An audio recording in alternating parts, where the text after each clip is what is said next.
Hello students, good morning to all of you. Students, आज के इस वीडियो में हम प्रिज्म क्या होता है और प्रिज्म के द्वारा प्रकाश का अपवर्तन या रिफ्लेक्शन कैसे होता है इसकी स्टडी करेंगे। तो स्टूडेंट्स, आज हम शुरू करते हैं प्रिज्म क्या होता है या प्रिज्म किसे कहते हैं। तो स्टूडेंट्स, ये जो संरचना है ये प्रिज्म है। ये इस प्रकार से दिखाई देती है। प्रिज्म कांच का बना हुआ होता है।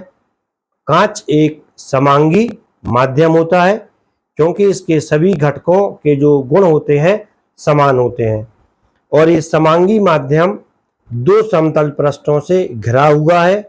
आप किसी भी ओर से देखेंगे इसमें दो समतल पृष्ठ आते हैं और ये दोनों समतल पृष्ठ किसी कोण पर उपस्थित होते हैं या किसी कोण पर झुके हुए होते हैं। तो स्टूडेंट्स, इसी आधार पर हम प्रिज्म के लिए परिभाषित करते हैं।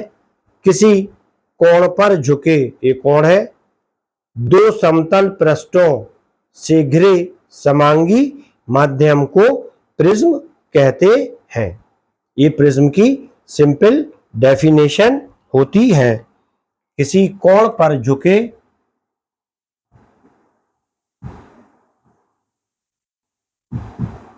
किसी कोण पर झुके दो समतल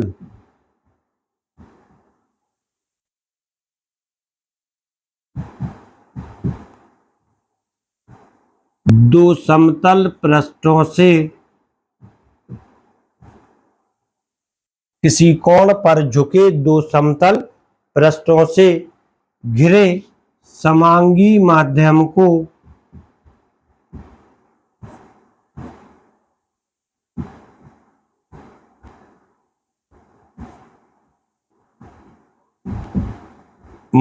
को प्रिज्म कहते हैं।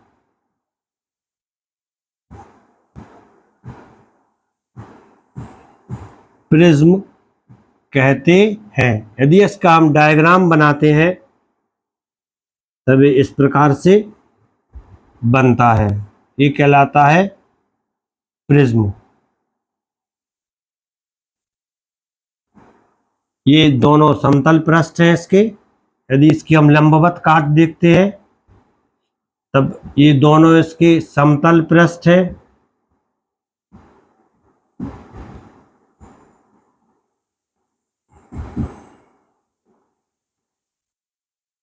इन समतल पृष्ठों से अपवर्तन होता है।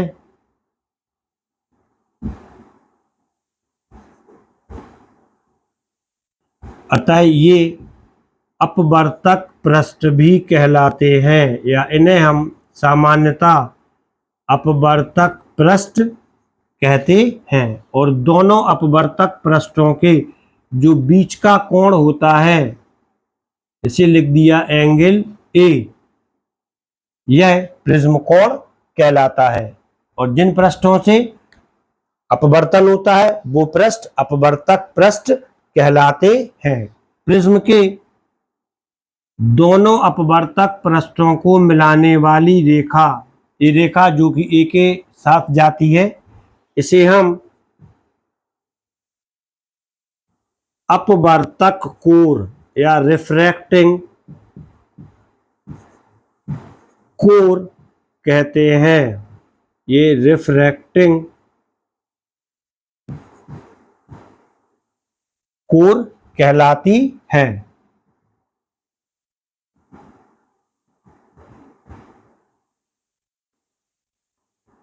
और इस रिफ्रैक्टिंग कोर के जो सामने का पृष्ठ होता है, ये रिफ्रैक्टिंग कोर, इसके सामने का पृष्ठ ये वाला, इसे हम आधार कहते हैं।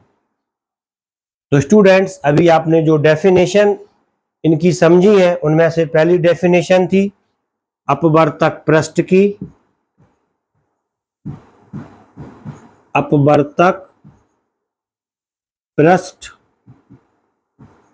या रिफ्रैक्टिंग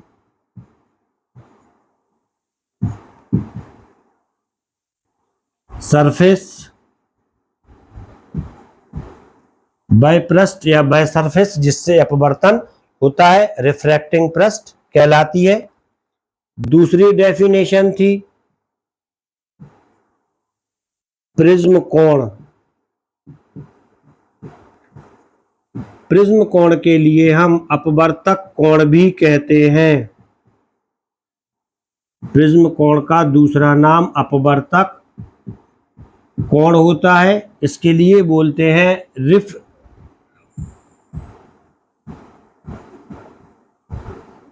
रिफ्रैक्टिंग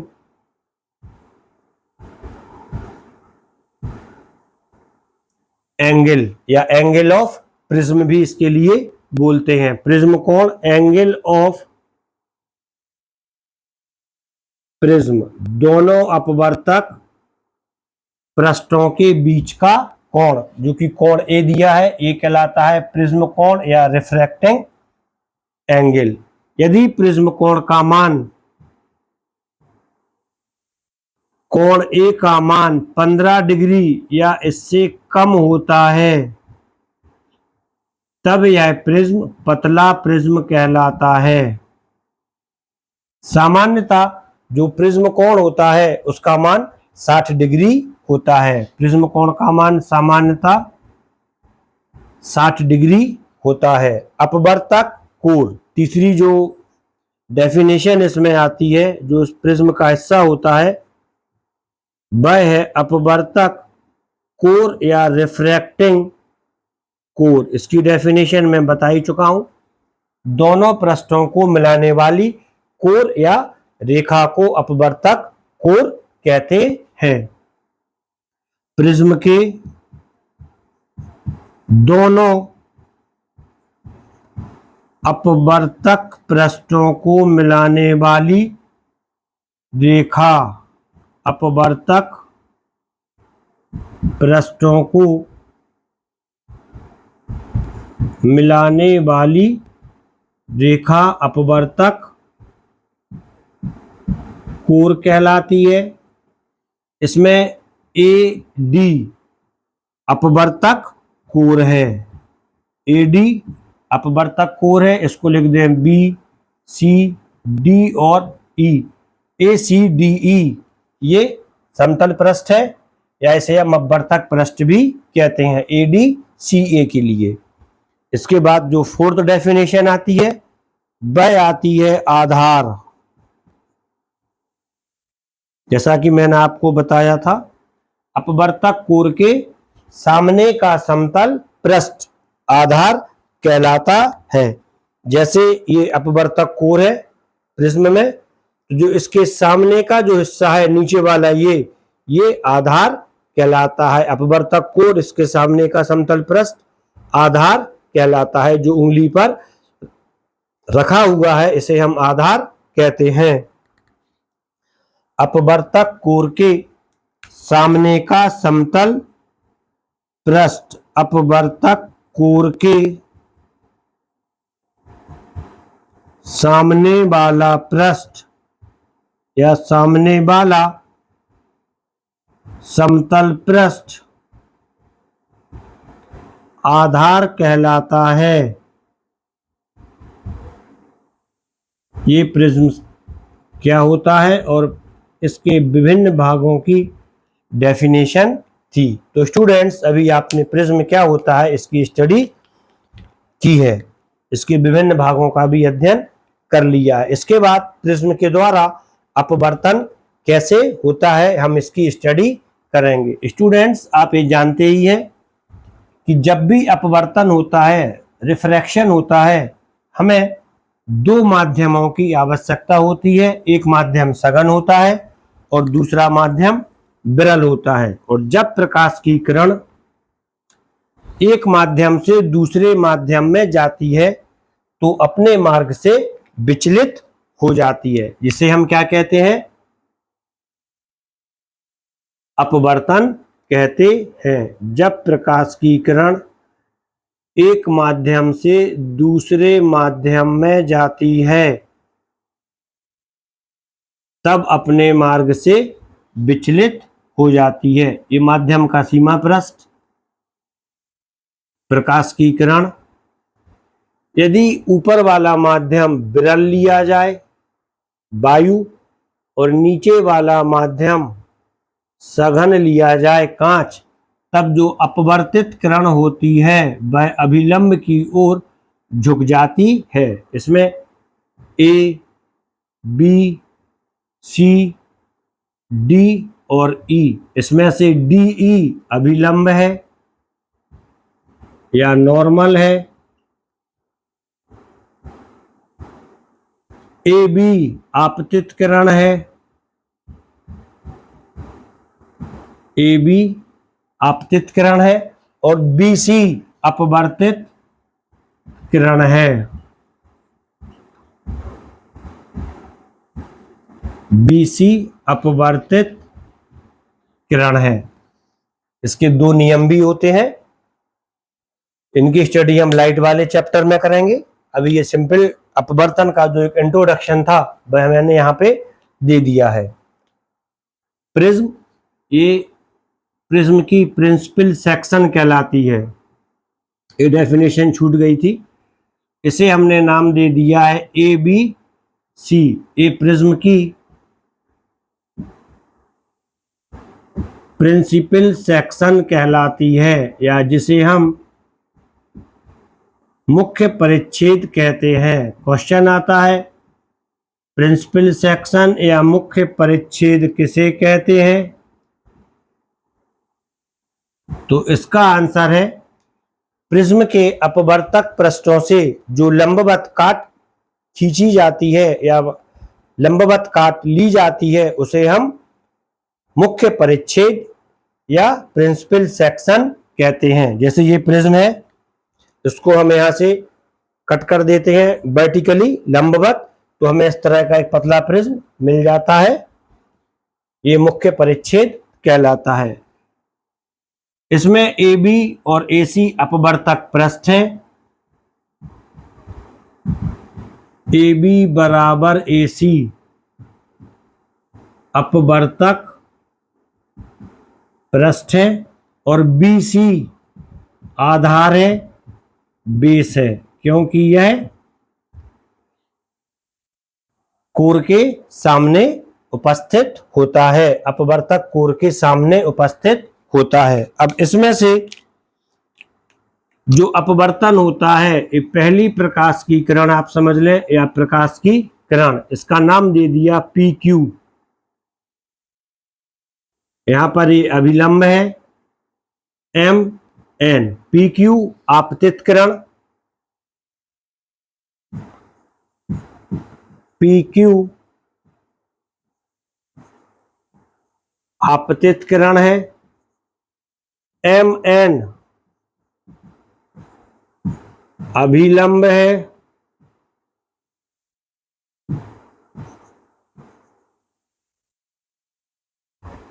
और ये आपतित किरण, ये अपवर्तित किरण है क्यू आर, एक क्यू आर अपवर्तित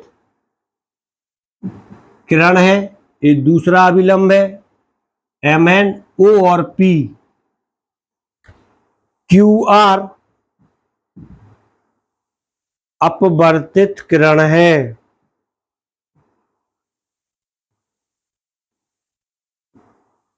जो कि प्रिज्म के आधार की ओर झुकती है और प्रिज्म के दूसरे अपवर्तक पृष्ठ एसी पर गिरती है। यहां पर ये किरण सघन माध्यम से विरल माध्यम में जा रही है, ये किरण विरल माध्यम से सघन माध्यम में जा रही थी, तो अभिलंब की ओर झुकी हुई थी। क्यू आर आपतित किरण और ओपी ये दूसरा अभिलंब है, जो कि दूसरे अपवर्तक पृष्ठ एसी पर है, और एक किरण अभिलंब से दूर हट जाती है, विरल से सघन माध्यम में जाती है, अभिलंब की ओर मुड़ती है। यहाँ पर सघन से विरल में जा रही है तो अभिलंब से दूर हट जाती है। और ये आर एस यहाँ पर निर्गत किरण है,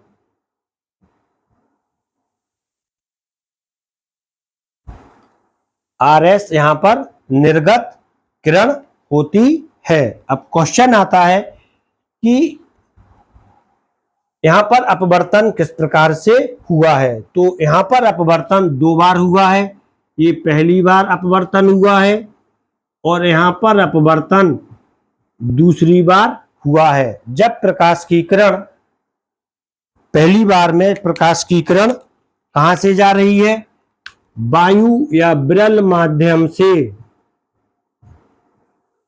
सघन माध्यम में जा रही है, विरल माध्यम से सघन माध्यम में जा रही है, तब यह अभिलंब की ओर मुड़ती है या झुकती है। अभिलंब की ओर झुकती है। और जब प्रकाश की किरण यहां पर दूसरी बार आप देखें कांच से वायु में जा रही है, अर्थात सघन माध्यम से कांच से वायु विरल माध्यम में जा रही है, तब यह अभिलंब से दूर हट जाती है। यहां पर ये अभिलंब से, अभिलंब कौन सा है, ओपी या पीओ, ओपी से दूर हट जाती है। तो ये प्रिज्म के द्वारा होने वाला अपवर्तन था। स्टूडेंट्स, इस अपवर्तन में प्रिज्म एक प्रकार का एंगल और बनाता है जो कि विचलन कोण कहलाता है, एंगल ऑफ डेविएशन भी कहलाता है। तो स्टूडेंट्स, अब हम यहाँ पर विचलन कोण क्या होता है या एंगल ऑफ डेविएशन क्या होता है इसकी स्टडी करेंगे। आप इसको समझ लिया है यहाँ पे। अब विचलन कोण, इसके लिए अलग से डायग्राम बनाएंगे।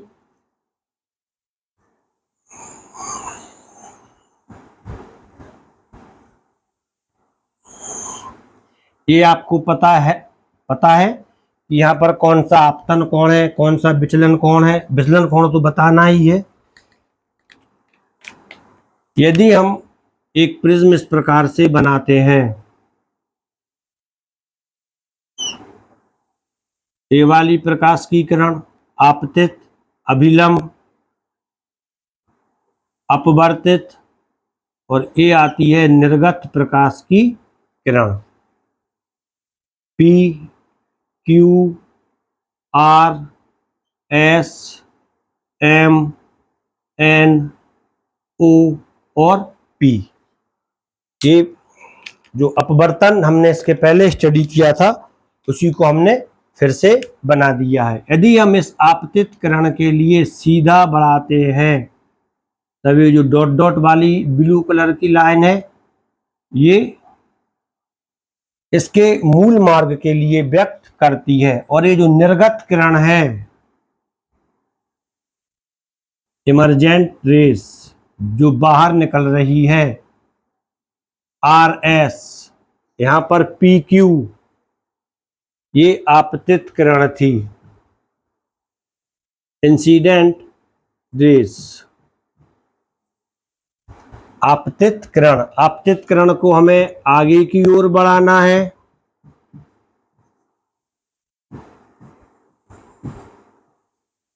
और निर्गत किरण इसको हम पीछे की ओर बढ़ाते हैं।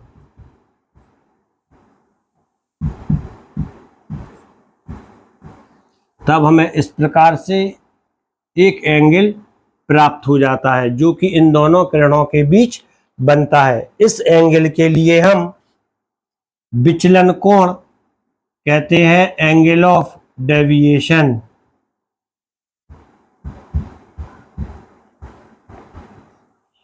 इसे हम ग्रीक अक्षर लैम्डा के द्वारा व्यक्त करते हैं।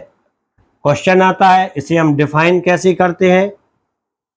तो विचलन कोण की जो डेफिनेशन है, ये कौन कौन सी किरणों के बीच बनता है, हमें यही लिखना है। विचलन कोण आपतित किरण को आगे बढ़ाने पर और निर्गत किरण को पीछे की ओर बढ़ाने पर इनके बीच जो कोण बनता है उसे एंगल ऑफ डेविएशन या विचलन कोण कहते हैं। अर्थात आपतित किरण और निर्गत किरण के बीच बनने वाला कोण विचलन कोण कहलाता है। आपतित किरण को आगे बढ़ाने पर और निर्गत किरण को आपतित किरण व निर्गत किरण को पीछे की ओर बढ़ाने पर इनके बीच जो कोण बनता है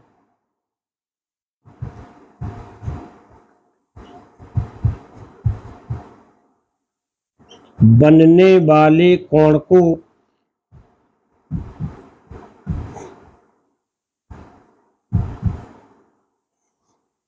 बीच बनने वाले कोण को विचलन कोण कहते हैं।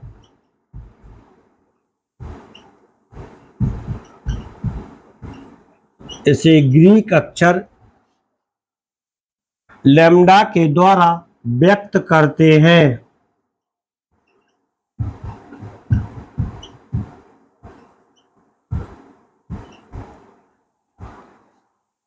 ये विचलन कोण की डेफिनेशन थी। अब इसमें एक विचित्र घटना होती है। यदि हम एक कोण नापते जाएं, आपतन कोण और विचलन कोण, आपतन कोण और विचलन कोण, तब हम देखते हैं कि आपतन कोण के बढ़ाने पर 40, 45 डिग्री, 45 डिग्री, 50 डिग्री और 55 डिग्री ये आपतन कोण है। ये वाले आपतन कोण 40, विचलन कोण 45 डिग्री, आपतन कोण 45 डिग्री, विचलन कोण 40 डिग्री। फॉर एग्जाम्पल बता रहा हूं, एक एक्सपेरिमेंटरी प्रूफ नहीं है, इसमें रिजल्ट दूसरा आएगा। यहाँ पे कॉन्सेप्ट क्लियर करने के लिए ये ले रहे हैं। आपतन कोण 50 डिग्री, ये हो जाता है 38 डिग्री। इसके बाद 55 डिग्री, ये हो जाता है 42 डिग्री। यहाँ पर हम करते हैं 60 डिग्री, ये हो जाता है 46 डिग्री। अर्थात आपतन कोण के बढ़ाने पर पहले विचलन कोण का मान कम होता है और एक न्यूनतम मान पर पहुंचकर फिर से बढ़ने लगता है। इस प्रकार का हमें ऑब्जर्वेशन प्राप्त होता है। अब क्वेश्चन आता है कि जो विचलन कोण का न्यूनतम मान होता है इसे हम क्या कहते हैं? इसे हम न्यूनतम विचलन कोण कहते हैं। यदि क्वेश्चन पूछा जाता है न्यूनतम विचलन कोण किसे कहेंगे, तो इसका आंसर होता है न्यूनतम विचलन कोण। इसको रफ करते हैं।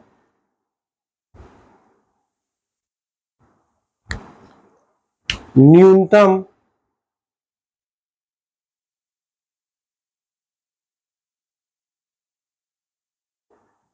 विचलन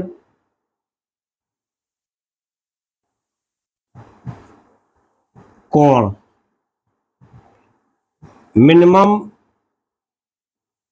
एंगल ऑफ डेविएशन या विचलन कोण, वह विचलन कोण जिसका मान सबसे कम होता है,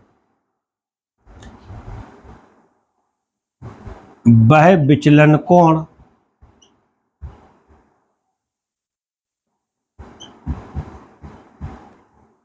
जिसका मान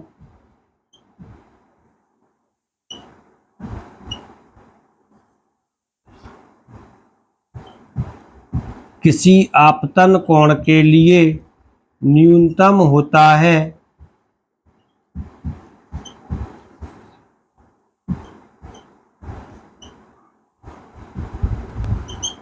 आपतन कोण के लिए न्यूनतम होता है,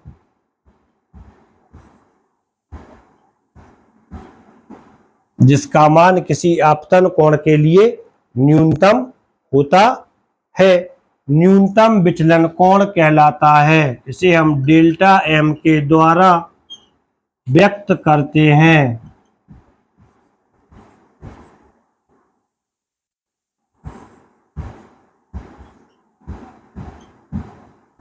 डेल्टा एम के द्वारा व्यक्त करते हैं। ये न्यूनतम विचलन कोण है। और जब हम इन दोनों के बीच में ग्राफ खींचते हैं, विचलन कोण और आपतन कोण के बीच, तब इनके बीच यदि हम ग्राफ खींचते हैं तब हमें एक कप शेप स्ट्रक्चर प्राप्त होता है। ये एक्स एक्सिस, ये वाई एक्सिस पर आता है विचलन कोण और एक्स एक्सिस इस पर आता है आपतन कोण। तो स्टूडेंट्स, अभी आपने प्रिज्म के द्वारा आपतन किस प्रकार, अपवर्तन किस प्रकार से होता है, विचलन कोण क्या होता है, न्यूनतम विचलन कोण क्या होता है, ये सारे फैक्ट की स्टडी कर लिए, जो कि सिंपल थी और आपके समझ में आसानी से आ गई होगी। इसके बाद वाले वीडियो में हम प्रिज्म के द्वारा वर्ण विक्षेपण या डिस्पर्सन ऑफ लाइट किस प्रकार से होता है, क्यों होता है, इत्यादि की स्टडी करेंगे। तो स्टूडेंट्स, आप लगातार मेरे साथ जुड़े रहें, चैनल के लिए सब्सक्राइब कर लें। Thank you.